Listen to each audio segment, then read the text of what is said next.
ಒಂದ್ಸಲ ಗೋವನ್ನು ಕಾಯಬೇಕು ಅಂತ ಹೋದಾಗ ಭಗವಂತ ಜೊತೆಯಲ್ಲಿ ಬಂದಿದ್ದವ್ರಿಗೆಲ್ಲ ಹಸಿವಾಗಿ ಹೋಯ್ತು. ತುಂಬ ಹಸಿವಾಯಿತು. ಹಸಿವಾದಾಗ ಭಗವಂತ ಅಂದ, ನೋಡಿ ಅಲ್ಲಿ ಹೊಗೆ ಬರ್ತಾ ಇದೆ, ಅಲ್ಲಿ ಯಜ್ಞ ಆಗ್ತಾ ಇದೆ, ಅಲ್ಲಿ ಹೋಗ್ರಿ, ಅಲ್ಲಿ ಕೇಳ್ರಿ, ಊಟ ಕೊಡ್ತಾರೆ ಅಂತಂದ. ಸರಿ ಪಾಪ ಗೋಪಾಲಕರೆಲ್ಲ ಅಲ್ಲಿ ಹೋಗಿ ಕೇಳಿದ್ರು. ಅವ್ರಂದ್ರು, ಏಯ್ ದೇವ್ರ ನೈವೇದ್ಯ, ದೇವರೇ ಬಂದು ಕೇಳ್ತಾ ಇದ್ದಾನೆ ಊಟ ಕೊಡಿದ್ದು, ನಾವು ನೈವೇದ್ಯ ಆಗಿಲ್ಲ ಅಂತಿವ್ರು. ದೇವ್ರ ನೈವೇದ್ಯ ಆಗಿಲ್ಲ, ಕೊಡಲ್ಲ. ವಾಪಸ್ ಬಂದರು, ಕೃಷ್ಣ ಕೊಡಲ್ವಂತಪ್ಪ. ಅವ್ರನ್ಯಾಕೆ ಕೇಳಿದ್ರಯ್ಯ, ಹೆಣ್ಮಕ್ಳಿಗೆ ಕೇಳಿ ಅಡುಗೆ ಮನೆಗೆ ಹೋಗ್ರಿ ಕೊಡ್ತಾರೆ. ಕೃಷ್ಣ ಬಂದಿದ್ದಾನೆ ಅಂದ ತಕ್ಷಣ ಅವ್ರು ಏನು ಮಾಡಿದ್ರು, ಮಾಡಿದ ಪದಾರ್ಥಗಳನ್ನೆಲ್ಲ ತಗೊಂಡು ಬಂದೇ ಬಿಟ್ರು. ಬಂದ್ರೆ ಏನಾಯ್ತು, ಒಬ್ಬ ಮಾತ್ರ ಅವ್ನು ಹೆಂಡ್ತಿನ ಬಿಡಲೇ ಇಲ್ಲ. ಅದೆಂಗೆ ಹೋಗ್ತೇವೆ ನೋಡೋಣ ಅಂತ ಮನೆ ಬೀಗ ಹಾಕಿ ಚಿಲ್ಕ ಹಾಕ್ಬಿಟ್ಟಂತೆ ರೂಮಿಂದು. ಅವಳಿಗೆ ನನ್ನ ಸ್ನೇಹಿತೆಯರೆಲ್ಲ, ಓರಗೆಯವರೆಲ್ಲ ಕೃಷ್ಣ ಬಂದಿದ್ದಾನೆ ಅಂತ ಮನೆಯಲ್ಲಿ ಮಾಡಿದ ಆಹಾರ ಪದಾರ್ಥಗಳನ್ನು ತಗೊಂಡೋಗಿ ಕೊಡೋ ಅವಕಾಶ ಆಯಿತು. ಕೃಷ್ಣನ್ ನೋಡ್ಲಿಕ್ಕಾಯ್ತು. ನನ್ನ ಯೋಗ್ಯತೆ ಅವನು ನೋಡ್ಲಿಕ್ಕೂ ಇಲ್ವಲ್ಲ. ಅವನನ್ನ ನೋಡದ ಕಣ್ಣು, ಅನ್ನ ಬೇಕು ಕೊಡಿ ಅಂತ ಕೇಳಿದಾಗ ಬಡಿಸದ ಕೈ, ಆ ದೇಹ ಯಾಕೆ ಅಂತ ಅಲ್ಲೇ ಸತ್ಯ ಹೋದ್ಲಂತವಳು. ಅಷ್ಟು ಕೃಷ್ಣ ಪ್ರಜ್ಞೆ, ಅಷ್ಟು ಕೃಷ್ಣನ ಮೇಲೆ ಭರ, ಕೃಷ್ಣನ ಮೇಲೆ ದೃಢವಾದ ಭಕ್ತಿ, ವಿಶ್ವಾಸ. ಅವಳ ಆ ಪ್ರಕಾರವಾದ ಭಕ್ತಿಗೆ ಒಲಿದು ಕೃಷ್ಣ ಏನು ಮಾಡ್ದ, ಅನುಗ್ರಹ ಮಾಡ್ದ. ಇವರೆಲ್ಲ ಊಟ ಮುಗಿಸ್ಕೊಂಡು ಕೃಷ್ಣನಿಗೆ ಊಟ ಹಾಕಿ, ಕೃಷ್ಣನಿಗೆ ಯಾವ ಅನ್ನ ರೀ, ಕೃಷ್ಣನಿಗೆ ತೋರಿಸೋದು, ನಾವು ತಿನ್ನೋದಷ್ಟೇ ಅಲ್ವಾ. ಆದ್ದರಿಂದ ಅವನು ನೋಡಿಬಿಟ್ರೆ ಸಾಕು, ಕಣ್ಣಿಂದ ಅಮೃತ ಸುರಿಸುವಂತಹ ಅರಳಿದ ಕೆಂದಾವರೆಯಂತಿರುವ ಅವನ ಕಣ್ಣುಗಳಿಂದ ನಾವು ತಂದಿಟ್ಟ ಪದಾರ್ಥವನ್ನು ನೋಡಿಬಿಟ್ರೆ ಅದನ್ನು ನಾವು ಕೃಷ್ಣ ಪ್ರಸಾದ ಅಂತ ತಿಂದರೆ ದೇಹ ಮನಸ್ಸು ಎಷ್ಟು ಶುದ್ಧ ಆಗುತ್ತೆ. ಒಂದು ಕೆಟ್ಟ ಆಲೋಚನೆ ಬರಲ್ಲ, ಕೆಟ್ಟ ಮನಸ್ಸು ಬರಲ್ಲ, ಕೆಟ್ಟ ಕೆಲಸ ಮಾಡಲಿಕ್ಕೆ ಯಾವ ಇಂದ್ರಿಯಗಳು ಹೋಗೋದಿಲ್ಲ. ಆದ್ದರಿಂದ ಅವರೆಲ್ಲ ಮನೆಗೆ ಬಂದ ಮೇಲೆ ಇವರಿಗೆಲ್ಲ ಬುದ್ಧಿ ಬಂತು, ಅಯ್ಯೋ ಸಾಕ್ಷಾತ್ತಾಗಿ ದೇವರು ಬಂದ. ನಾವು ಕರ್ಮದಲ್ಲೇ ಆಸಕ್ತರಾಗಿ ಆ ಕರ್ಮದಿಂದ ಜ್ಞಾನ ಮಾರ್ಗಕ್ಕೆ ಹೋಗುವಂತಹ ಅಧ್ಯಯನ ಮಾಡಿದ್ರೂ ಕೂಡ ಆ ಕಾಲಕ್ಕೆ ಭಗವಂತನ ಪ್ರೇರಣೆ ಆಗಲಿಲ್ವಲ್ಲ, ಏನು ನಮ್ಮ ಯೋಗ, ನೀವೇ ಮಹಾನುಭಾವರು ಅಂತ ಹೆಂಡತಿಯರನ್ನ ಜೋರಾಗಿ ಹೊಗಳು ಬಿಟ್ರಂತೆ. ಅಂದರೆ ದೇವರು, ದೊಡ್ಡ ಜ್ಞಾನಿಗಳಿರ್ತಾರೆ, ಮಹಾನುಭಾವರಿರ್ತಾರೆ, ಅವರಿಗೂ ಪರೀಕ್ಷೆ ಬಂದಾಗ ದೇವರ ಮಾಯೆ ಬಿಡೋದಿಲ್ಲ. ಇಂದ್ರನೇ ಇಲ್ವಾ ನಮ್ಮ ಕಣ್ಣೆದುರಿಗೆ ಸಾಕ್ಷಾತ್ತಾಗಿ, ಕೃಷ್ಣ ಅವತಾರ ಮಾಡಬೇಕು, ನೀನ್ ದೇವರಾಗಿ ಇದ್ದಿ, ನನ್ನನ್ನು ಉದ್ಧಾರ ಮಾಡು, ಭೂಭಾರ ಹರಣ ಮಾಡು, ಎಷ್ಟು ಪ್ರಾರ್ಥನೆ ಮಾಡ್ದ. ಅದೇ ಗೋವರ್ಧನ ಪರ್ವತವನ್ನ ಎತ್ತುತ್ತಾ ಇದ್ದ ಹಾಗೇನೆ ಅವನು ಕೃಷ್ಣ ಅಂತೆ, ನಾನು ಕಳಿಸಿದ ಮೋಡಗಳನ್ನ ಧಿಕ್ಕಾರ ಮಾಡಿ ಬೆಟ್ಟ ಎತ್ತಿದ್ದಾನೆ, ನನ್ನ ಪೂಜೆಯನ್ನ ತಡೆದಿದ್ದಾನೆ, ಅವನಿಗೆ ಬುದ್ಧಿ ಕಲಿಸ್ತೇನೆ ಅಂತ ಹೊರಟ. ಯಾರು? ಇಂದ್ರ. ಭಾಗವತ ಅನ್ನತ್ತೆ, ವಿಸ್ಮೃತ ರಥಾಂಗ ಧರಾವತಾರ. ಆ ಕಾಲಕ್ಕೆ ಚಕ್ರಧಾರಿಯಾದ ನಾರಾಯಣನೇ ಕೃಷ್ಣನಾಗಿ ಬಂದಿದ್ದಾನೆ ಅನ್ನೋ ವಿಷಯ ಮರ್ತೋಯ್ತು.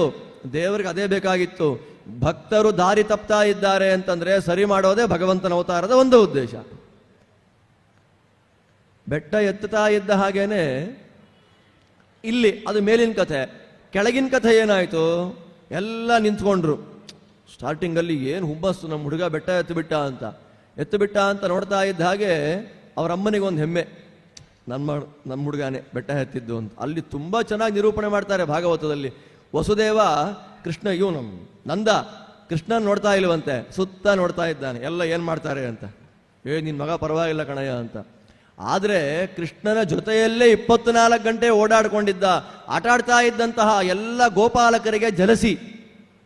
ಯಾಕೆ? ಅಲ್ಲಿದ್ದ ಗೋಪಾಲ ಹುಡುಗಿಯರೆಲ್ಲ ಅವನ್ನೇ, ಏನ್ರಿ ಇವನ್ ವೈಭವ, ನಮಗೆ ಸಿಗಲ್ವಲ್ಲ ಇವ್ರು ಯಾರು ಅಂತ ಅವ್ರು ಜಲಸಿ ಕೃಷ್ಣನ ಮೇಲೆ. ಅಲ್ಲಿದ್ದಂತ ವಯಸ್ಸಾದವರೆಲ್ಲ 1 ದಿನ 2 ದಿನ 3 ದಿನ 4 ದಿವಸ ಮಧ್ಯ ಇದ್ರು. 5ನೇ ದಿನ ಬರ್ತಾ ಇದ್ದ ಹಾಗೆ ಅವರೆಲ್ಲ ಬೆಟ್ಟದ ತುದಿಗೆ ಬಂದು ಸರ್ಕಲ್ ಸುತ್ತ ನಿಂತ್ಕೊಂಡ್ಬಿಟ್ರು. ಕೈಯಲ್ಲಿ ಕೋಲುಗಳಿದೆ, ಹೇಗೆ ಇಟ್ಕೊಂಡು ನಿಂತಿದ್ದಾರೆ. 1 ವಾರ ಎಲ್ಲರ ಮುಖ ನೋಡ್ತಾ ಎತ್ಕೊಂಡ, ಸುಸ್ತಾಗಿ ಕೆಳಗೆ ಬಿಟ್ಬಿಟ್ರೆ ನಾವು ಕೋಲ್ ಹಿಡಿದು ಎತ್ತಿರ್ತೀವಿ ಬೆಟ್ಟನ ಅಂತ. ಒಂದೇ ಮಹಿಮೆ ಎಷ್ಟು ಜನಗಳನ್ನು ಎಕ್ಸ್ಪೋಸ್ ಮಾಡ್ತು ನೋಡಿ ಅಲ್ವಾ. ಒಂದು ಗೋವರ್ಧನೋದ್ಧರಣದ ಮಹಿಮೆಯಲ್ಲಿ ಭಗವಂತನ ನಾನಾ ಪ್ರಕಾರವಾದ ಕರ್ತೃತ್ವ, ಪ್ರೇರಕತ್ವ, ಶಕ್ತಿ ಹೇಗೆ ನೋಡ್ಬೋದು. ಈ ರೀತಿಯಲ್ಲಿ ನಾವು ಕೃಷ್ಣ ಕಥೆಯನ್ನು ಅನುಸಂಧಾನ ಮಾಡ್ತಾ ಇದ್ರೆ ಏವಂ ಅಧ್ಯಾತ್ಮನಿಷ್ಠಂ ಆಚಾರ್ಯಂತಾರೆ ಎಲ್ಲೇ ನೋಡಲಿ ಕಥೆಯನ್ನ ಕಥೆ ಅಂತಲ್ಲದೆ ಅದರೊಳಗೆ ನನಗೇನು ಸಂದೇಶ ಇದೆ ಅಂತ ನೋಡಬೇಕು. ನನಗೇನು ಹೇಳ್ತಾ ಇದ್ದಾನೆ ಕೃಷ್ಣ ಅದರಲ್ಲಿ ಅಂತ ನಾವು ಅದನ್ನು ಅನುಸಂಧಾನ ಮಾಡಬೇಕಾಗತ್ತೆ. ಅಕ್ರೂರ ಮಹಾನುಭಾವ, ಕೃಷ್ಣನನ್ನು ನೋಡಬೇಕು, ಕೃಷ್ಣ ಇಲ್ಲದೆ ನಾನಿಲ್ಲ ಅಂತಿದ್ದ ವ್ಯಕ್ತಿ. ಕಂಸ ಕಳಿಸಿದಾಗ ಭೂಮಿಯಲ್ಲೇ ಉರುಳಾಡಿ ಬಂದುಬಿಟ್ಟ, ಕೃಷ್ಣ ಮೆಟ್ಟಿದ ಧೂಳು ನನಗೆ ಬೀಳಲಿ ಅಂತ. ಕೊನೆಗೆ ಸೆಮಂತಕಮಣಿ, ಬಂಗಾರ ಕೊಡುವ ಸೆಮಂತಕಮಣಿಯನ್ನು ತಗೊಂಡು ಒಡೇ ಹೋಗ್ಬಿಟ್ಟ. ಅಂದರೆ ಭಗವಂತ ನಮ್ಮನ್ನ ದಾರಿ ತಪ್ಪಿಸುವಂತೆ ಮಾಡುವ ಕ್ರಮ. ಗೋಪಾಲ ಬಾಲಿಕೆಯರು ಕೃಷ್ಣನೇ ಬೇಕು ಅಂತ ಅಪೇಕ್ಷೆ ಪಟ್ಟರು. ಕೃಷ್ಣ ಅವ್ರ ಕೈಗೆ ಸಿಕ್ಕಾಗ ನನ್ನ ಹತ್ರ ಮಾತ್ರ ಬಂದ ಕೃಷ್ಣ ಅಂತಂದ್ರು. ನನಗೇ ಮುತ್ತು ಕೊಟ್ಟ, ನನ್ನ ಸೀರೆಯನ್ನೇ ಎಳೆದ, ನನ್ನ ಕೂದಲು ಎಳೆದ, ನನ್ನ ಅಪ್ಪುಕೊಂಡ, ನನ್ನ ಆಲಿಂಗನ ಮಾಡಿಕೊಂಡ. ನಾನೇ ಕೃಷ್ಣನಿಗೆ ತುಂಬ ಇಷ್ಟ, ನನ್ನ ಬಿಟ್ಟು ಇನ್ಯಾರೂ ಇಲ್ಲ ಅನ್ನೋ ಅಹಂಭಾವ ಅವರ ಮನಸ್ಸಿಗೆ ಬಂತು. ಹೊರಟೆ ಹೋಗ್ಬಿಟ್ಟ. ಹೊರಟೆ ಹೋದ, ಕಾಣ್ಲೇ ಇಲ್ಲ. ಸುತ್ತ ಹುಡುಕಾಡ್ತಾರೆ, ಕೃಷ್ಣ ಎಲ್ಲಿ ಕೃಷ್ಣ ಎಲ್ಲಿ, ಎಲ್ಲ ಕಡೆ ಹುಡುಕಾಡ್ತಾರೆ, ಸಿಗಲೇ ಇಲ್ಲ. ಕೊನೆಗೆ ಥಟ್ ಅಂತ ಫ್ಲಾಶ್ ಆಯ್ತು, ಅವನು ನಮ್ಮವನಲ್ವಲ್ಲ. ಸಕಲು ಗೋಪಿಕಾ ನಂದನೋ ಭವಾನ್ ಅಖಿಲ ದೇಹಿನಾಂ ಅಂತರಾತ್ಮದೃಕ್. ನಾವು ಅಂದ್ಕೊಂಡ್ವಿ ಅಷ್ಟೇ, ನನಗೆ ಮುತ್ತು ಕೊಡ್ಲಿಕ್ಕೆ ಬಂದವನು, ನನ್ನ ಆಲಿಂಗನ ಮಾಡ್ಕೊಳ್ಲಿಕ್ಕೆ ಬಂದವನು, ನನ್ನ ಹತ್ರನೇ ಇದ್ದವನು. ಅಖಿಲ ದೇಹಿನಾಂ ಅಂತರಾತ್ಮದೃಕ್, ಸಕಲ ಜೀವರಾಶಿಗಳ ಒಳಗೆ ನಿಂತು ಆಟಾಡಿಸ್ತಾ ಇರ್ತಕ್ಕಂಥವನು ಅವನೇ ಅನ್ನುವ ಜ್ಞಾನ ಅವ್ರಿಗೆ ಯಾವಾಗ ಬಂತೋ ಅಷ್ಟೋ ಜನ ಅಳ್ತಾ ಇದ್ರು. ಮಧ್ಯ ಬಂದು ನಿಂತ್ಕೊಂಡು ಅಲ್ಲೇ ಇದ್ದ, ಕಾಣಲಿಲ್ಲ. ತಾಸಾಮಾವಿರಭೂಚೌರಿ ಸ್ಮಯಮಾನ ಮುಖಾಂಬುಜ ಪೀತಾಂಬರಧರಸ್ರಗ್ವಿ ಸಾಕ್ಷಾನ್ ಮನ್ಮಥ ಮನ್ಮತಃ. ನಿಂತು ಯಾವಾಗ ಜ್ಞಾನ ಅನ್ನೋದು ಬಂತೋ ಅವಾಗ ಅವ್ರಿಗೆ ಕೊಟ್ಟ ಸುಖದ ಕ್ರಮವೇ ಬೇರೆ. ಅದನ್ನು ನಾವೇನು ಕರಿತೇವೆ? ರಾಸಕ್ರೀಡಾ ಅಂತ. ರಾಸಕ್ರೀಡಾ ಅಂದರೆ ಇನ್ನೇನೋ ಅಲ್ಲ, ಎಲ್ಲ ಬುದ್ಧಿಜೀವಿಗಳೆಲ್ಲ ಅಂತ ರಾಸಕ್ರೀಡೆ ಮಾಡ್ದ ಕೃಷ್ಣ ಅಂತ.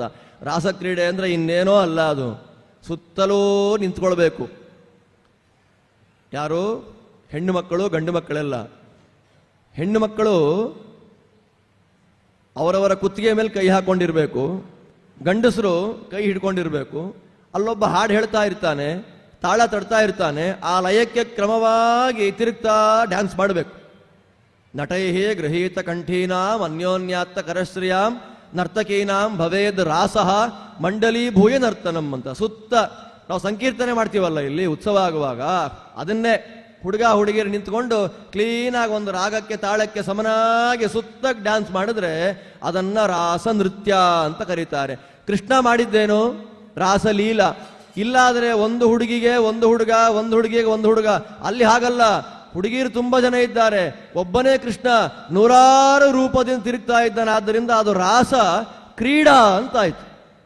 ಮನುಷ್ಯ ಮಾತ್ರರಾದವರಿಗೆ ಚಿಂತನೆ ಮಾಡ್ಲಿಕ್ಕೆ ಆಗದೇ ಇರುವಂತಹ ಆಟ ಆಯ್ತು ಭಗವಂತನದ್ದದು. ಅದರಿಂದ ರಾಸಕ್ರೀಡಾ ಮಹೋತ್ಸವವನ್ನು ಭಗವಂತ ಮಾಡಿದ ಅಂತ ನಾವು ಸ್ಮರಣೆ ಮಾಡಿಕೊಂಡ್ರೆ ಸಾಕು. ಲಿಂಗದೇಹ ಎನ್ನುವಂತಹ ಬಟ್ಟೆಯನ್ನು ಕಳಿಸ್ತಾನೆ ಅಂತಾರೆ ವಾದಿರಾಜರು. ರಾಸೋತ್ಸವ ಸ್ಮರಣ ಲಾಲಸ ಮಾನಸಾನಾಂ ನಾಸಹ್ಯ ಬಂಧಮಿಹ ಮೋಚಯತೀತ್ಯಪೂರ್ವಂ. ಅದರಿಂದ ಭಗವಂತನ ಒಂದೊಂದು ಮಹಿಮೆ ಅಪಾರವಾದ ಅನುಸಂಧಾನವನ್ನು ಕೊಡ್ತಾ ಇದೆ. ಇಂತಹ ದೃಷ್ಟಿಯಲ್ಲಿ ತಾನು ಮಹಿಮೆಯನ್ನು ತೋರಿಸ್ತಾ ಇದ್ರೂ ಕೂಡ ಮಧ್ಯದಲ್ಲಿ ಪಾಂಡವರ ಯೋಗಕ್ಷೇಮವನ್ನು ವಿಚಾರಿಸದೆ ಬಿಡಲಿಲ್ಲ ಕೃಷ್ಣ. ಆಗಾಗ ಅಕ್ರೂರನ್ನು ಕಳಿಸ್ತಾ ಇದ್ದ, ಉದ್ಧವರನ್ನು ಕಳಿಸ್ತಾ ಇದ್ದ. ನೋಡಿ ಪಾಂಡವರು ಹೇಗಿದ್ದಾರೆ ನೋಡ್ಕೊಂಡು ಬನ್ನಿ, ಪಾಂಡವರು ಹೇಗಿದ್ದಾರೆ ನೋಡ್ಕೊಂಡು ಬನ್ನಿ ಅಂತ ಅವರ ವಿಷಯದಲ್ಲಿ, ಅಂದರೆ ಯಾರು ತನ್ನನ್ನು ಅನನ್ಯವಾಗಿ ಭಕ್ತಿ ಮಾಡ್ತಾರೆ ಅವರ ವಿಷಯದಲ್ಲಿ ಭಗವಂತ ಯಾವತ್ತೂ ದೂರ ಸರಿದದ್ದಿಲ್ಲ. ಕಂಸನ ವಧೆ ಆಯಿತು. ಕಂಸನ ವಧೆ ಆದಮೇಲೆ ತಂದೆ ತಾಯಿಗೆ ನಮಸ್ಕಾರ ಮಾಡ್ದ ಬಂದು, ನನ್ನಂಥ ಮಕ್ಕಳಿನ್ ಯಾರಿಗೂ ಇರಬಾರ್ದು ಅಂದ. ನೀವಿಲ್ಲಿ ಜೈಲಲ್ಲಿ ಒದ್ದಾಡ್ತಾ ಇದ್ರೆ ನಾನು ಮಜಾ ಮಾಡ್ತಾ ಇದ್ದೆ. ಅಲ್ಲಿ ಹೇಗಿದೆ ಅಸುರಮೋಹ ನೋಡಿ. ಹುಟ್ಟುವಾಗ 4 ಕೈಯಿಂದ ಬಂದು ದರ್ಶನ ಕೊಟ್ಟನಲ್ಲ, ನೀನೇ ಸರ್ವೋತ್ತಮ, ನಿನ್ನ ಬಿಟ್ರೆ ಯಾರೂ ಇಲ್ಲ ಅಂತ ಅಪ್ಪ ಅಮ್ಮ ಸ್ತೋತ್ರ ಮಾಡಿದ್ರು. ಈಗದು ಬರಬಾರ್ದು ತಲೆ ಒಳಗೆ ಅಂತ ಏನು ಮಾಡ್ದ? ನನ್ನಂಥ ಕೆಟ್ಟ ಮಗ ಇರಬಾರ್ದು ಅಂತಂದ. ಅಲ್ಲೇ ಮರೆಸಿಬಿಟ್ಟ ತನ್ನ ರೂಪವನ್ನ. ಉಪನಯನ ಮಾಡಿಸ್ಕೊಂಡ, ಗುರುಕುಲವಾಸಕ್ಕೆ ಹೋದ, ಪಾಠ ಮಾಡ್ತಾನೆ. ದೇವರಿಗೆ ಯಾಕೆ ಗುರುಕುಲವಾಸ? ನಾವು ಮಾಡಲಿ ಅಂತ ಪಾಠ. ಗುರುಕುಲವಾಸಕ್ಕೆ ಹೋದ. ಗುರುಕುಲವಾಸಕ್ಕೆ ಹೋಗಿ ಅಲ್ಲಿ ಗುರುಗಳಿಗೆ ವಿಶಿಷ್ಟವಾದಂತಹ ಗುರುದಕ್ಷಿಣೆಯನ್ನು ಕೊಟ್ಟ. ನೇರವಾಗಿ ಬಂದ. ನನ್ನಿಂದ ನನ್ನವರಿಗೆ ತೊಂದರೆ ಆಗಬಾರದು ಅಂತ ರಾತ್ರೋರಾತ್ರೆ ಅದ್ಭುತವಾದ ಒಂದು ನಗರವನ್ನೇ ನಿರ್ಮಾಣ ಮಾಡಿಬಿಟ್ಟ. ಯಾವ ನಗರ ಅದು? ದ್ವಾರಕಾ ನಗರದ ವರ್ಣನೆಯನ್ನೇ ವಾದಿರಾಜರು ತೀರ್ಥ ಪ್ರಬಂಧದಲ್ಲಾಗಲಿ ರುಕ್ಮಿಣೀಶ ವಿಜಯದಲ್ಲಾಗಲಿ ಅತ್ಯಂತ ವಿಸ್ತಾರವಾಗಿ ಮಾಡ್ತಾರೆ. ಅದು ಕುಶಸ್ಥಲಿ, ತ್ರಿವಿಕ್ರಮದೇವರು ಪ್ರಾದುರ್ಭೂತರಾದಂತಹ ದಿವ್ಯವಾದಂತಹ ಕ್ಷೇತ್ರ. ಯಜ್ಞಯಾಗಾದಿಗಳನ್ನು ಮಾಡಲಿಕ್ಕೆ ಪ್ರಶಸ್ತವಾಗಿರ್ತಕ್ಕಂತಹ ಕ್ಷೇತ್ರ. ನಾವು ಪ್ರತಿನಿತ್ಯ ದೇವರ ಪೂಜೆ ಮಾಡುವಾಗ 5 ಭಗವಂತನ ಪ್ರತೀಕಗಳು ಮಸ್ತದು ಇರಲೇಬೇಕು. ಅದರಲ್ಲಿ ಒಂದು ಚಕ್ರಾಂಕಿತ, ಶಾಲಗ್ರಾಮ, ಸುದರ್ಶನ, ಚಕ್ರಾಂಕಿತ, ಕೃಷ್ಣ ಪ್ರತಿಮಾ, ವಿಷ್ಣುಪಾದ. ಈ 5 ಪ್ರತೀಕಗಳು ತೀರ್ಥ ಆಗಲಿಕ್ಕೆ ಅತ್ಯಂತ, ಈ 5 ಪ್ರತಿಮೆಗಳ ಮೇಲೆ ಅಭಿಷೇಕ ಮಾಡಿದ ಕಲಶ ಜಲ ತೀರ್ಥ ಆಗುತ್ತೆ. ಅದರಲ್ಲಿ ಶಾಲಗ್ರಾಮ ಸಿಗೋದೆಲ್ಲಿ ಅಂತ ಗೊತ್ತು. ಅದನ್ನು ಇವಾಗೆಲ್ಲ ಫೇಕ್ ಎಲ್ಲ ಮಾಡ್ತಾ ಇದ್ದೇವೆ, ಸಮಸ್ಯೆ ಇಲ್ಲ. ಪ್ರತಿಮೆಗಳಂತೂ ಪ್ರಶ್ನೆನೇ ಇಲ್ಲ. ವಿಷ್ಣುಪಾದಾದಿಗಳು ಅದರಲ್ಲಿ ಯಾವ ಲಾಂಛನ ಇಡಬೇಕು ಅಂತಲೇ ಗೊತ್ತಿಲ್ಲ. ಕೆಲವು ವಿಷ್ಣುಪಾದಗಳಲ್ಲಿ ಗಿಳಿ ಎಲ್ಲ ಇರುತ್ತೆ, ಕೆಲವು ವಿಷ್ಣುಪಾದಗಳನ್ನು ನವಿಲೆಲ್ಲ ಪ್ರಿಂಟ್ ಮಾಡಿರ್ತಾರೆ. ಅದನ್ನು ವಿಷ್ಣುಪಾದ, ಭಗವಂತನ ಪಾದಕಮಲಗಳಲ್ಲಿ ಏನು ಚಿಹ್ನೆಗಳಿದೆ ಅಂತಲೂ ಗೊತ್ತಿಲ್ಲ. ಆದರೆ ಇವತ್ತಿಗೂ ಕೂಡ ಒಂದು ಅಲೆ ಬಂದು ಬಡೀತು ತೀರಕ್ಕೆ ಅಂದರೆ ಸಾವಿರಾರು ಸಂಖ್ಯೆಯಲ್ಲಿ ಚಕ್ರಾಂಕನ ಶಿಲೆಗಳು ಸಹಜವಾಗಿ ಸಿಗುವಂತಹ ಕ್ಷೇತ್ರ. ಯಾವುದದು? ದ್ವಾರಾವತಿ. ನೋಡ್ಬೇಕು ನಾವು ಅದನ್ನು. ಗೋಮತಿ ಸಮುದ್ರ ಸಂಗಮ ಆಗುವಂತಹ ದಿವ್ಯ ಕ್ಷೇತ್ರ. ಅದಕ್ಕಿಂತ ಪುಣ್ಯಭೂಮಿ ಇನ್ಯಾವುದಿದೆ? ಸುತ್ತಲೂ 10-12 ಯೋಜನೆಗಳಷ್ಟು ಸಮುದ್ರವನ್ನೇ ಸಿಹಿ ನೀರನ್ನಾಗಿ ಪರಿವರ್ತನೆ ಮಾಡಿದ ಕೃಷ್ಣ ತನ್ನವರೆಲ್ಲರನ್ನ ಅಲ್ಲಿ ತಗೊಂಡೋಗಿಟ್ಟ. ಅದರ ಚಿಂತನೆಯಿಂದ ನಮಗೇನು ಬರುತ್ತೆ? ಅನುಗ್ರಹ. ನಾವು ದೇವರವರಾಗಿದ್ದರೆ ನಮಗೆ ತೊಂದರೆ ಬರದೇ ಇರುವಂತೆ ನಮ್ಮನ್ನ ಭದ್ರವಾದ ಜಾಗದಲ್ಲಿ ಇಟ್ಟು ಕಾಪಾಡ್ತಾನೆ ಅಂತ. ಅದಾಗ್ತಾ ಇದ್ದ ಇನ್ನೊಬ್ಬ ದೇವರ ಪೂಜೆ ಚೆನ್ನಾಗಿ ಮಾಡಿದ್ದ, ದೇವರ ಸೇವೆ ವೈಭವದಿಂದ ಮಾಡಿದ್ದ. ದೇವತೆಗಳು ಕೇಳ್ತಾರೆ ನಿಂಗೆ ಏನು ಬೇಕು ಅಂತ. ತುಂಬ ಸುಸ್ತಾಗಿದೆ, ನಿದ್ದೆ ಬೇಕು ಅಂತ ಕೇಳ್ಕೊಂಡ್ಬಿಟ್ಟಿದ್ದ. ದೇವರ ಪೂಜೆ ಮಾಡಿ ಏನು ವರ ಬೇಕು ಅಂತ ಕೇಳಿದ್ರೆ ನಿದ್ದೆ ಕೇಳಿಬಿಟ್ಟ. ನಿದ್ದೆ ಅನ್ನೋದು ಆಲಸ್ಯದ ಮೊದಲ ಹೆಜ್ಜೆ ಅಲ್ವಾ? ನಿದ್ದೆ ಅನ್ನೋದು ಅಜ್ಞಾನದ ಪ್ರತೀಕ. ದೇವರ ಪೂಜೆ ಮಾಡಿ ನಿದ್ದೆ ಕೇಳ್ದ ಅಂದರೆ ದೇವತೆಗಳಿಗೆ ಬೇಜಾರಾಗೋಯ್ತು. ನಾವೆಲ್ಲ ಕಷ್ಟಪಟ್ಟು ಗೌರಿ, ಗಣೇಶ, ಅನಂತ ಎಲ್ಲ ಹಬ್ಬ ಊಟ ಆಗೋ ತನಕ ಶ್ರದ್ಧೆಯಿಂದ ಮಾಡ್ತೀವಿ. ಆಮೇಲೆ ಅಯ್ಯೋ ತುಂಬ ಸುಸ್ತಾಯ್ತಪ್ಪ, ಬೆನ್ನೋ ಬಂತು ಅಂತ ಹಂಗೆ ಮಲಗಿಬಿಡೋದು. ಅಲ್ಲಿ ಕಲಶದಲ್ಲಿ ಮಾತ್ರ ಮಂಟಪದಲ್ಲಿ ದೇವ್ರು ಕೂತಿರ್ತಾನೆ ಸುಮ್ಮನೆ ಅವನೊಬ್ಬನೇ. ನಾವು ಸಾಯಂಕಾಲ ಎಲ್ಲ ಕ್ಲೀನಾಗಿ ಒಂದು 2-2.5 ಗಂಟೆ ಮಲಗಿ ಎಲ್ಲ ಆದ್ಮೇಲೆ ಎದ್ದು ಅಯ್ಯೋ ದೀಪ ಹಚ್ಚೋದೇ ಮರ್ತೋಯ್ತು ಅಂತೇಳಿ ದೀಪ ಹಚ್ಚಿ ಮಂಗಳಾರತಿ ಅಂತ ಮಾಡಿ ಬಂದ್ಬಿಡ್ತೀವಿ ಈ ಕಡೆಗೆ. ದೇವರನ್ನ ಕರೆಯೋದು ಯಾಕೆ? ಅವನ ಪಾಡಿಗೆ ಅವನು ಕೂಡಿಸಿ ನಾವು ಪಾಡಿಂದ ಮಲಗೋದು ಯಾಕೆ? ಹಬ್ಬ ಅಂತ ಮಾಡೋದು ಯಾಕೆ? ಕಲಶಗಳಲ್ಲಿ ಭಗವದ್ ಆರಾಧನೆ ಮಾಡೋದು ಯಾಕೆ? ವೈಭವ. ನಮ್ಮನೆಗೆ ದೇವರು ಬಂದರು, ಕಲಶ ಮಾಧ್ಯಮದಲ್ಲಿ ದೇವರು ಬಂದು ಕೂತಿದ್ದಾರೆ. ಅವ್ನು ಗಣೇಶ ಅಲ್ಲೆಲ್ಲ ಕೂತಿರ್ತಾನೆ ಪಾಪ. ಇವು ಸಿನಿಮಾ ಹಾಡು ಹಾಕೊಂಡು ಕುಣಿತಾ ಇರ್ತಾರೆ ಇಲ್ಲಿ ಅಲ್ವಾ? ಕರೆಯೋದು ಯಾಕೆ? ಯಾವ ಉದ್ದೇಶ ಇದೆ ಅದರಲ್ಲಿ? ಆದ್ದರಿಂದ ದೇವತೆಗಳ ಆರಾಧನೆಯನ್ನು ಸರಿಯಾಗಿ ಮಾಡಿದರೆ ಬೇಕಾದ ಫಲ ಬರುತ್ತೆ. ಎಚ್ಚರಿಸ್ತಾರೆ ಆಚಾರ್ಯರು. ದೇವತೆಗಳ ಪೂಜೆಯನ್ನ ಸರಿಯಾಗಿ ಮಾಡಲಿಲ್ಲ ಅಂದ್ರೆ ದೇಶ ಹಾಳಾಗುತ್ತೆ. ತತಸ್ಯಾತ್ ದೇಶ ವಿಪ್ಲವ, ದೇಶ ನಾಶಕ್ಕೆ ಕಾರಣ ಆಗುತ್ತೆ. ಮಳೆ ಬರಲ್ಲ, ಬೆಳೆ ಸಿಗಲ್ಲ, ಕ್ಷೋಭೆ ಉಂಟಾಗುತ್ತೆ, ನೀರಿರಲ್ಲ. ನೋಡ್ತಾ ಇದ್ದೇವಲ್ಲ ಅಲ್ವಾ? ಪೂಜೆ ಮಾಡಬೇಕು, ಮಾಡಿದಂತೆ ನಾಟಕ ಮಾಡಬಾರದು. ಆದ್ದರಿಂದ ಮುಚುಕುಂದ ಏನು ಕೇಳ್ದ? ನಿದ್ದೆ ಬೇಕು ಅಂತ ಕೇಳಿಬಿಟ್ಟ. ದೇವತೆಗಳಂದ್ರು ಸ್ವಾಮಿ ಮಹಾನುಭಾವ ನಿದ್ರೆ ಕೇಳ್ಕೊಂಡ್ಬಿಟ್ಟಿದ್ದಾನೆ, ಉದ್ಧಾರ ಮಾಡ್ರಿ ಅವನ್ನ. ಅದಕ್ಕಾಗಿ ಕಾಲಯವನನ್ನ ಅವನ ಮೂಲಕ ಸಂಹಾರ ಮಾಡಿಸಿ ಮುಚುಕುಂದ ವರದನಾಗಿ ಮುಕುಂದನಾಗಿಬಿಟ್ಟ ದೇವರು. ಕೊನೆಗೊಬ್ಬ ಭಕ್ತ ಇದ್ದ. ಆ ಭಕ್ತನ ಹೆಸರೇ ತುಂಬ ಚೆನ್ನಾಗಿದೆ. ಆ ಭಕ್ತನ ಹೆಸರೇ ಕು ಚೇಲ. ಕು ಅಂದ್ರೆ ಭೂಮಿ, ಭೂಮಿಯಲ್ಲಿ ಬಿದ್ದ ಚೇಲ. ವಸ್ತ್ರ, ಚಿಂದಿ ಬಟ್ಟೆಯನ್ನು ಉಡುವಷ್ಟು ಬಡತನ, ಒಳ್ಳೆ ವಸ್ತ್ರ ಇಲ್ಲ ಅವನ ಕೈಯಲ್ಲಿ, ಅಷ್ಟು ದಾರಿದ್ರ್ಯ. ಅವನ ಹೆಂಡತಿ ಕೇಳ್ತಾಳೆ, ಕೃಷ್ಣ ನಿಮ್ಮ ಫ್ರೆಂಡು ಅಂತಿರಲ್ಲ, ಹೋಗಿ ಕೇಳ್ಕೊಂಬನ್ನಿ ಅಲ್ಲಿ. ನಾಚಿಕೆ ಆಯ್ತು ಅವನಿಗೆ. ಏನು ಕೇಳೋದು? ಸರಿ, ಫ್ರೆಂಡನ್ನ ಭೇಟಿ ಆಗಬೇಕಾದ್ರೆ ಬರಿಗೈಲಿ ಹೋಗೋದು ಹೆಂಗೆ? ಏನಾರ ತಗೊಂಡು ಹೋಗ್ಬೇಕು. ಅವನ ಬಡತನಕ್ಕೆ, ದರಿದ್ರಕ್ಕೆ 4 ಮನೆ ಭಿಕ್ಷೆ ಬೇಡಿದ್ರು ಅವಲಕ್ಕಿನೇ ಬಂತು ಅವನಿಗೆ. ಒಂದು ಹರಿದು ಹೋದ ವಸ್ತ್ರದಲ್ಲಿ ಗಂಟು ಕಟ್ಟಿಕೊಂಡು ತಗೊಂಡು ಹೋದ ಅಲ್ಲಿಗೆ. ತೆಗೆದುಕೊಂಡು ಹೋದರೆ ಕೃಷ್ಣ ವೈಭವದ ಸ್ವಾಗತ, ಅಭ್ಯಂಗ ಸ್ನಾನ, ಒಟ್ಟಿಗೆ ಭಕ್ಷ್ಯ ಭೋಜ್ಯಗಳ ಊಟ, ಮಾತಾಡಬೇಕಾದ್ರೆ ಸೊಂಟದ ಕೈ ಹಾಕಿ ನೋಡ್ತಾನೆ. ಅವಲಕ್ಕಿ ಇದೆ, ನಂಗೆ ತುಂಬ ಇಷ್ಟ ಅಲ್ವಾ ಅಂತ ಹೇಳಿ 2 ತುತ್ತನ್ನ ಬಾಯಲ್ಲಿ ಹಾಕೊಂಡ. 3ನೇದು ಹಾಕೋಬೇಕು ಅನ್ನುವಾಗ ರುಕ್ಮಿಣಿ ಬಂದು ಸಾಕು ಅವನಿಗೆ ಅಂತಂದ್ಲು. ಆ ಅವಲಕ್ಕಿ ಕಥೆನೇ ಬೇರೆ ಇದೆ. ಇವನು ಜನ್ಮಾಂತರದಲ್ಲಿ ದರಿದ್ರನಾದಂತಹ ವ್ಯಕ್ತಿ, ಬ್ರಾಹ್ಮಣ. ಅವರ ಮನೆ ತಂದೆ ಶ್ರಾದ್ದ ಬಂತು.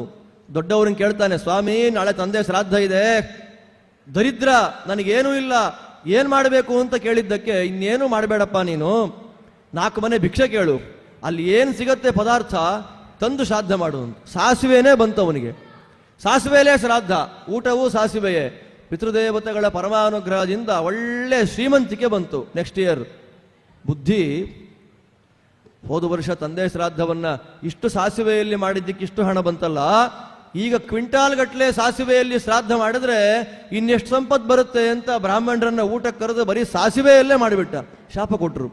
ಏನೂ ಇಲ್ಲ ಅಂತಂದಾಗ ಸಾಸಿವೆ, ಎಲ್ಲ ಇದ್ದು ದರಿದ್ರನಾಗು ಅಂತ ಶಾಪ ಕೊಟ್ಟರು. 7 ಜನ್ಮಗಳಲ್ಲಿ ದರಿದ್ರನಾದ. 7ನೇ ಜನ್ಮದಲ್ಲಿ ಯಾರಾಗಿ ಬಂದ? ಕುಚೇಲನಾಗಿ ಬಂದ. ಕುಚೇಲನಾಗಿ ಬಂದಾಗಲೂ ಕೂಡ ವಿದ್ಯಾಪೀಠದಲ್ಲಿ ಓದುವಾಗ ಗುರುಕುಲದಲ್ಲಿ ಅವಲಕ್ಕಿ ಅವರಮ್ಮ ಕೊಟ್ಕಳಿಸಿದ್ಲು. ಕೊಟ್ಕಳಿಸಿದ್ರೆ ಅವನೊಬ್ಬನೇ ತಿನ್ಬೇಕು. ಗುರುಕುಲದಲ್ಲಾದ್ರೆ ಉಪ್ಪಿನಕಾಯಿ ಅಂತ ಒಂದು ಡಬ್ಬಿ ಮನೆಯಲ್ಲಿ ಮಾಡಿ ಕಳಿಸಿದ್ರೆ ಒಂದು ಹೊತ್ತಿಗೆ ಬರಲ್ಲ, ಹುಡುಗರೆಲ್ಲ ಹಾಕೊಂಡು ತಿನ್ಬಿಡ್ತೀವಿ.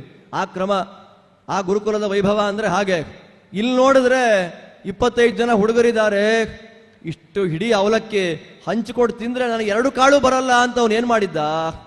ಕೃಷ್ಣನ ಜೊತೆಯಲ್ಲಿ ಸಾಂದೀಪನಿಗಳು ಸಮಿತ್ತನ್ನ ತಗೊಂಡು ಬಾ ಅಂತ ಹೋದಾಗ ಕೃಷ್ಣ ಆ ಮರ, ಇವನು ಆ ಮರ, ಅಲ್ಲಿ ನಿಂತ್ಕೊಂಡು 2 ತುತ್ತು ಅವಲಕ್ಕಿಯನ್ನ ಕೃಷ್ಣನಿಗೆ ಗೊತ್ತಿಲ್ಲದೆ ತಿಂದು ಬಿಟ್ಟಿದ್ದ. ಕೃಷ್ಣನಿಗೆ ಗೊತ್ತಿಲ್ಲದೆ ಅಂತ ಇಲ್ಲ, ಆದರೂ ತಿಂದಿದ್ದ.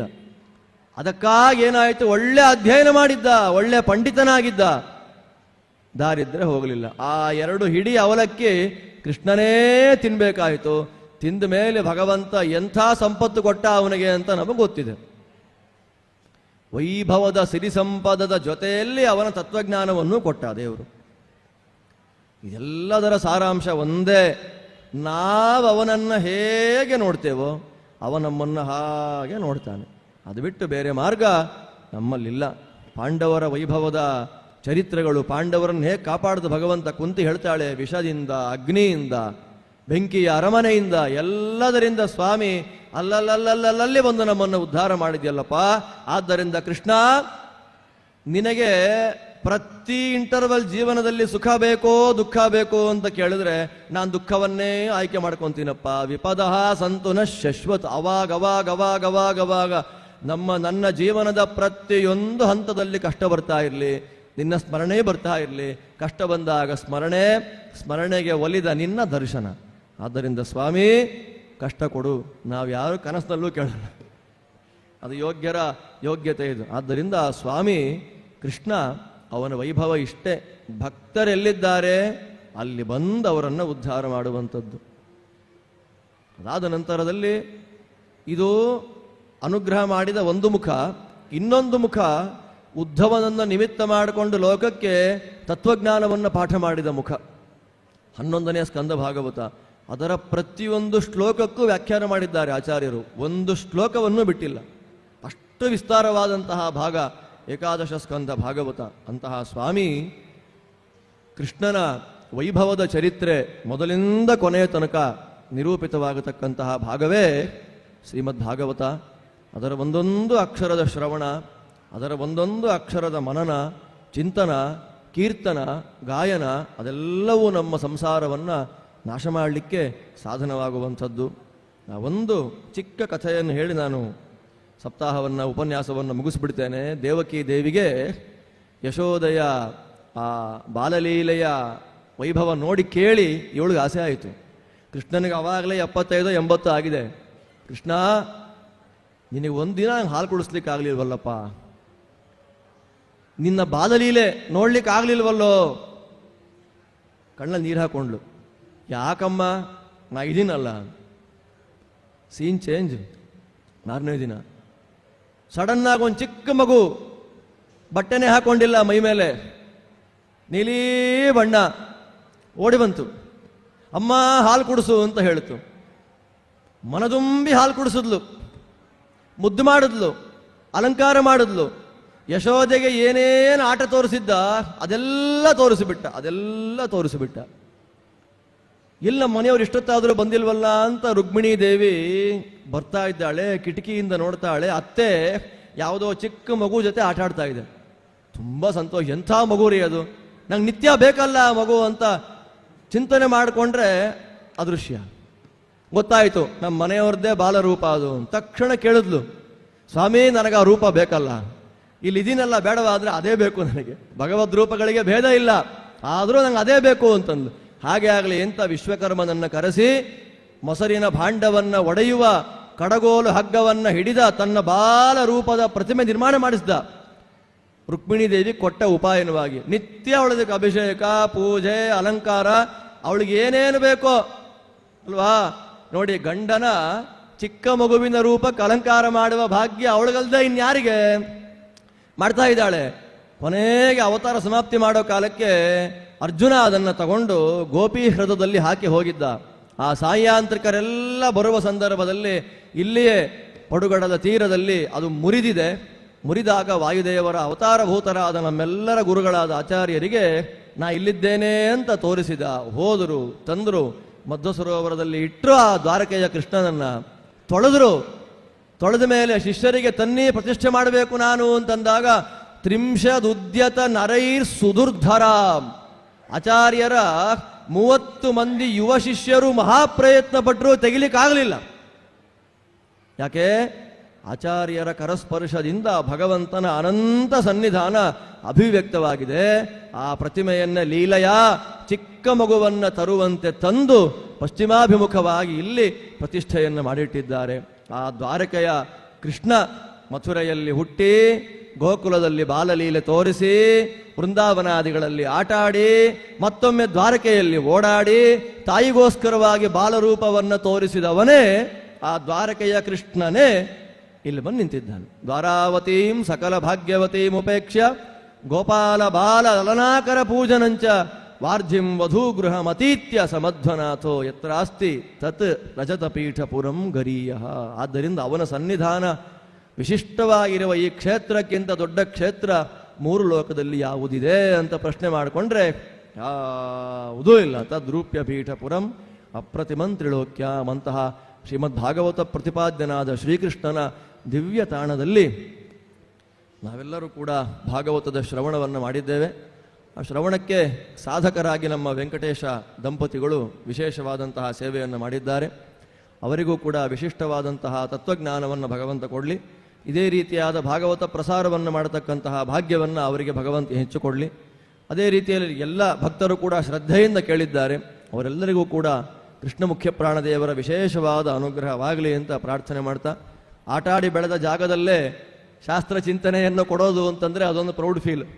ಆಟ ಆಡಿ ಬಯಸ್ಕೊಂಡು ಓಡಾಡಿ ಅಂಗಡಿಯವ್ರ ಕೈಲೆಲ್ಲ ಬಯಸ್ಕೊಂಡು ಎಲ್ಲರ ಕೈಲೂ ಬಯಸ್ಕೊಂಡು ಓಡಾಡಿ ಚಿಕ್ಕ ವಯಸ್ಸಿಂದ ಬೆಳೆದ ಜಾಗದಲ್ಲೇ ಒಂದು ಹಂತಕ್ಕೆ ಬೆಳೆದು, ವಯಸ್ಸಿನಲ್ಲಿ ಬೆಳೆದು, ಜ್ಞಾನದಲ್ಲಿ ಅಲ್ಲ ವಯಸ್ಸಿನಲ್ಲಿ ಬೆಳೆದು ಅಲ್ಲೇ ಕೂತ್ಕೊಂಡು ಯಾವ ಸ್ಟೇಜ್ ಮೇಲೆ ಕೂತ್ಕೊಂಡು ಪ್ರವಚನವನ್ನು ಕೇಳಿದ್ವೋ 16 ವರ್ಷ ಆ ಸ್ಟೇಜಲ್ಲಿ ಕೂತ್ಕೊಂಡೇ ಪ್ರವಚನ ಮಾಡೋದಿದೆಯಲ್ಲ, ಅದು ದೇವರ ಕರುಣೆ ಯಾರನ್ನ ಏನು ಮಾಡುತ್ತೆ ಅನ್ನೋದಕ್ಕೆ ಇದು ಸಾಕ್ಷಿಯಾಗಿದೆ. ಇಂತಹ ವಿಶಿಷ್ಟವಾಗಿರತಕ್ಕಂತಹ ಭಾಗ್ಯ ಮತ್ತೆ ಮತ್ತೆ ಭಗವಂತ ಕೊಡಲಿ. ಕೃಷ್ಣದೇವರ ಸೇವೆ, ಆಚಾರ್ಯರ ಸೇವೆ ವಿಶೇಷವಾಗಿ ನನ್ನಿಂದಲೂ ಮಾಡಿಸ್ಕೊಳ್ಳಿ ಅಂತ ಪ್ರಾರ್ಥನೆ ಮಾಡ್ತಾ, ಈ ದೊಡ್ಡ ಅವಕಾಶವನ್ನು ಕೊಟ್ಟಂತಹ ಪೂಜ್ಯ ಪರ್ಯಾಯ ಶ್ರೀಪಾದರಿಗೆ ಅನಂತ ಸಾಷ್ಟಾಂಗ ನಮಸ್ಕಾರ ಸಲ್ಲಿಸ್ತಾ ಈ ಒಂದು ವಾರದ ಭಾಗವತ್ ಸಪ್ತಾಹವನ್ನು ಅಸ್ಮದ್ ಗುರುವಂತರ್ಗತ ಭಾರತೀ ರಮಣ ಮುಖ್ಯ ಪ್ರಾಣಾಂತರ್ಗತ ಕ್ಷೇತ್ರಮೂರ್ತಿ ಅನಂತಾಸನಾಭಿನ್ನ ರುಕ್ಮಿಣಿ ಸತ್ಯಭಾಮ ಸಮೇತ ಮಧ್ವವರದ ಗೋಪಾಲಕೃಷ್ಣ ದೇವರಿಗೆ ಅರ್ಪಣೆ ಮಾಡ್ತಾ ಇದ್ದೇನೆ. ಶ್ರೀಕೃಷ್ಣ ಅರ್ಪಣಮಸ್ತು.